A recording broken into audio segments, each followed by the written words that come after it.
بسم اللہ الرحمن الرحیم۔ السلام علیکم رحمۃ اللہ وبرکاتہ۔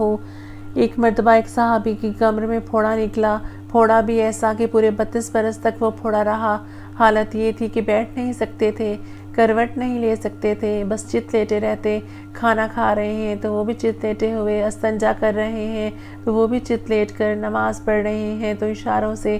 32 برس پورے اس حالت میں گزرے۔ اندازہ لگائیے کہ کس قدر عظیم تکلیف ہوئی ہوگی، کتنی اذیت برداشت کی ہوگی انہوں نے، لیکن اس تکلیف کے باوجود ان کے چہرے پر نظر پڑتی تو چہرے پر تکلیف کے آثار دور دور تک دکھائی نہیں دیتے تھے۔ چہرہ بالکل تر و تازہ اور حشاش بشاش دکھائی دیتا تھا۔ لوگوں نے پوچھا، حضرت بیماری تو آپ کو اتنی شدید ہے کہ اذیت کی کوئی انتہا نہیں، بیٹھ نہیں سکتے، اٹھ نہیں سکتے، لیکن چہرہ اتنا شاداب کہ کسی تندرست آدمی کا بھی نہیں ہو سکتا، آخر اس کی وجہ کیا ہے؟ جواب میں انہوں نے فرمایا، ہاں اس کی وجہ یہ ہے کہ جب اللہ نے مجھے یہ تکلیف دی تو میں نے اللہ سے شکوہ نہیں کیا، صبر اور تحمل سے کام لیا اور کہا، اے اللہ تیرا شکر ہے، تو جس حالت میں رکھے میں اس پر راضی ہوں۔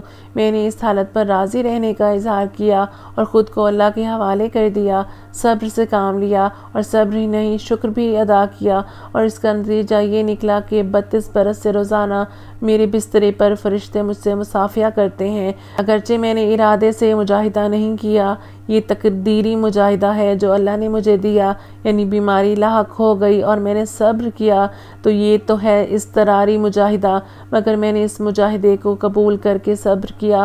اس مجاہدے کی برکت سے اللہ نے میرے دل کے دروازے کھول دیے اور اب فرشتے مصافحہ کرتے ہیں مجھ سے۔ یہ تھے صحابی حضرت عمران بن حسین رضی اللہ عنہ۔